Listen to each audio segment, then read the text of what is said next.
Coucou les amis, j'espère que vous allez bien. Ben oui, je sais, le lundi, sur Popote et Potager, c'est veggie.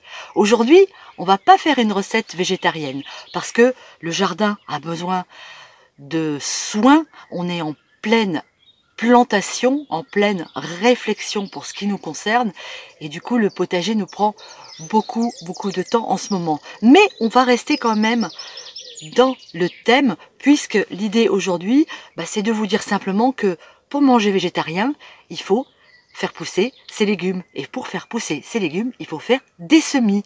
Donc aujourd'hui, on est dans la nurserie de Popote et Potager.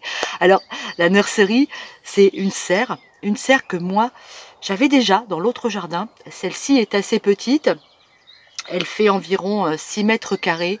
On avait dû acheter ça une centaine d'euros. On trouve ça dans tous les magasins, jardineries et même sur internet, je pense. Et l'idée, c'est de vous dire qu'avec peu de choses, vous pouvez vous faire une serre à semis, une serre qui vous permet de faire vos semis et de faire pousser vos légumes pour pouvoir les manger plus tard. Cette serre, on a choisi de l'installer au milieu de la partie du terrain qu'on réserve donc au potager. Ici, vous avez... Tiens, il y a Thierry qui est déjà en train de bosser. La partie où on a mis les pommes de terre et le mandala. Donc on va bientôt clôturer quand on trouvera le matériel. Et normalement, là, tout ça, quand ça va être déblayé, il y a encore plein de choses à enlever, ce sera le verger avec tous les fruitiers. Donc pour réaliser ma nurserie, j'avais déjà la serre. C'est vrai que ça aide un petit peu. Ensuite, j'ai récupéré du matériel un peu partout. Ici, on a pas mal de granges, de bâtiments à moitié écroulés, mais on trouve des petites choses dedans. Donc des parpaings, des planches qui permettent de poser nos semis ou nos plants de légumes. Ici, il faut une table pour travailler. Et j'ai trouvé une vieille table qui traînait sous un vieil appentis à moitié écroulé, qu'on va d'ailleurs bientôt enlever. Vous voyez qu'elle a vécu, hein. Elle a quelques années derrière elle, cette table, mais elle fera bien l'affaire pour cette année. On verra l'année prochaine. Ensuite, pour réaliser vos semis, faut récupérer des barquettes dans les jardineries. Ça, c'est génial. Plaques en polystyrène chez les poissonniers. Et là, ici, Thierry m'a fabriqué une étagère, hop, qu'on a accrochée ici sur la serre. Hyper pratique. Allez, on fait des petits trous là en dessous. Je ne sais pas si on voit. Là, il m'a fait 2 trous. Il a passé un fil de fer et une étagère en plus. Donc avec peu de moyens, un petit peu d'ingéniosité, on va dire, on arrive à se faire une nurserie pour faire ses propres semis. Alors vous l'avez deviné, ces bébés-là qui ont déjà quelques mois, c'est pas moi qui les ai plantés. On a la chance en Bretagne, j'espère que c'est pareil pour vous, d'avoir des jardineries et des pépinières qui sont ouvertes. Alors évidemment, avec le confinement, on passe 2 par 2.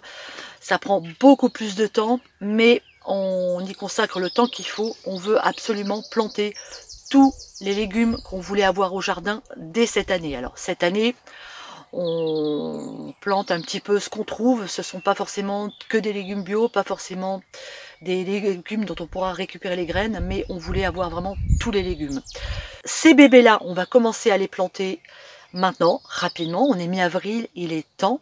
Et j'avais quand même envie de faire quelques semis parce que j'avais des graines qui m'attendaient depuis 2018 et je voulais absolument voir un peu ce qu'elles allaient donner. Donc j'ai décidé quand même de faire mes propres semis. J'en ai pas beaucoup, mais j'en ai un petit peu. Je vous montre tout de suite ce que j'ai réalisé en semis. Je suis pas peu fière de mes premiers semis de tomates. J'ai la chance en 2018 d'avoir reçu des graines de Véronique. Véronique m'avait envoyé des graines et Silvio aussi, Silvio, le jardinier amateur. Donc là, j'ai tout planté. Ce sont mes premiers semis de tomates. Je suis hyper contente. J'espère que ça va pousser. Il y en a beaucoup. On verra. Donc j'ai planté plein de sortes de tomates que je ne connais même pas. Donc ça va être un vrai bonheur si tout ça pousse. Ça va être super. Et je me demande si en restant comme ça, en les regardant, ça va pousser plus vite. Alors les semis, qu'est-ce que j'ai fait? Moi j'ai acheté un terreau spécial semis. C'est un terreau qui est plus léger, plus aérien. Donc normalement ça devrait être super. Et du coup j'ai rempli mes alvéoles. Et sur mes petites alvéoles, vous voyez, j'ai juste mis à chaque fois une petite graine de tomate. Ça, ces trucs là comme ça, la noire, c'est super bien. Vous allez dans les jardineries, ils vous les donnent en général. À la fin de la saison, ils s'en fichent, ils n'en ont plus besoin. Et c'est vachement pratique parce que du coup, là, on a un plant de tomate dans chaque petite alvéole. Et ce qui fait qu'après, quand on va rempoter, ça sera vachement plus pratique.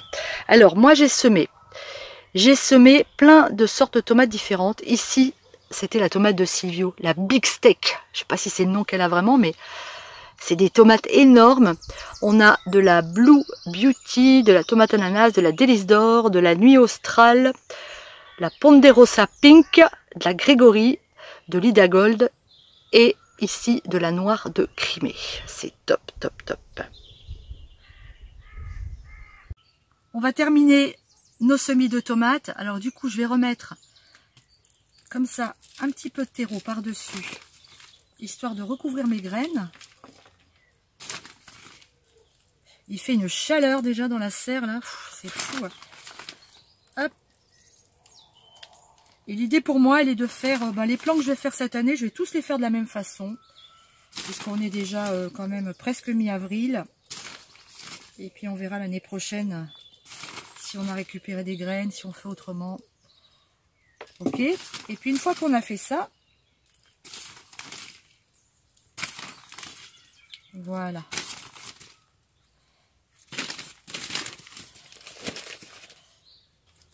Voilà, je le mets bien partout. Alors souvent, j'ai vu dans les semis, les jardiniers, ils mettent dans des caissettes et après ils tassent avec un morceau de bois. Bon, ben moi je fais pas ça. Je vais tasser un petit peu avec mon doigt. Et après on va arroser. Mais alors là on va arroser tout doucement, pas avec le gros arrosoir, pour pas violenter nos petites graines, nos précieuses petites graines, mes petits bébés tomates. Du coup, je vais juste, avec mon pulvérisateur, mettre de l'eau sur mes semis. Alors, avant de planter ma graine, évidemment, je vais arroser mon terreau. Voilà. Il faut être tendre avec ces petites graines de tomates. Et puis, on viendra tous les jours voir si la terre est sèche. Et à ce moment-là, on réarrosera. Il ne faut pas trop arroser non plus, il faut faire attention. Mais on vient le matin, on met notre doigt comme ça, puis on voit si la terre colle comme ça veut dire qu'il n'y a pas besoin d'arroser. Et si c'est sec, eh ben, on arrose. Allez. Alors du coup, en faisant comme ça, c'est vrai que au départ, on s'embête un peu plus parce qu'il faut vraiment mettre graine par graine dans chaque petite alvéole. Mais plutôt que de semer à la volée dans des grands bacs, après moi, ça m'évitera et d'éclaircir et de galérer pour déterrer mes... ça, c'est quoi? C'est de la salade. Ouais. Vous voyez? Voilà, il faut mettre voilà, graine par graine. Mais je pense que je m'économise du travail en faisant comme ça. C'est petit, les graines de salade. Dis donc. Donc là, j'ai semé de la laitue, j'ai 4 rangs, puis la laitue, la salade, elle, ça se sème par cycle, parce que si on en met trop d'un coup, on ne peut pas la manger, donc je ressèmerai des salades d'ici une quinzaine de jours. Et là, j'ai vraiment beaucoup de piments d'Espelette, parce que c'est rare à trouver, parce qu'on galère, même les graines, je les ai eues par correspondance. Donc j'en plante, et puis l'année prochaine, si tout prend, eh ben, j'espère que je pourrai faire mes propres graines. Et en plus, c'est tellement cher dans le commerce, le piment d'Espelette, que vous voyez, la graine est assez grosse. C'est vraiment intéressant de le faire pousser au potager. Donc là, j'ai planté en caissette. J'ai mis ici une grosse portion de basilic. Et là, j'avais récolté des graines de betterave de mon ancien jardin. Donc, je les ai plantées là. On va voir ce que ça donne. Et là, l'idéal dans ce genre de caissette pour arroser, c'est de prendre une bouteille d'eau, de faire des petits trous ici. Et comme ça, on a un arrosage pas trop violent. Parce que l'arrosoir classique, ça coule trop vite. Et ça, c'est top pour arroser nos plantations. Avec le pulvérisateur, c'est ce qu'il y a de mieux. Ça évite d'arroser violemment et que les graines s'en aillent. Vous voyez, c'est top, top, top. Ah, il fait chaud, chaud, chaud, hein. Ça y est, les bébés sont semés. Maintenant, j'espère que ça va donner. Alors, j'ai quand même 80 graines de piment d'Espelette. J'escompte quand même en récupérer une bonne vingtaine. Les amis, ces légumes-là, qu'est-ce qu'on va en faire après? Eh bien, évidemment, on va en faire des recettes. On va aussi faire des conserves. Cette année, je vais vous montrer toutes les méthodes de conservation qui existent. On va se faire des réserves pour l'hiver prochain, et vous voyez que sans devenir forcément survivaliste, les réserves c'est très important quand on vit des périodes comme celle qu'on est en train de vivre. Donc on se retrouve de toute façon au jardin, en cuisine et très bientôt et très rapidement, j'espère, avec les premiers légumes qui ont poussé. On va d'abord les déguster frais, on va se faire de délicieuses recettes végétariennes et ensuite on fera de magnifiques conserves. Eh bien moi, je vous embrasse, gros bisous, on se retrouve mercredi pour une recette de cuisine. Portez-vous bien, profitez de vous, profitez de la vie, profitez du soleil, profitez du printemps. Ciao les amis.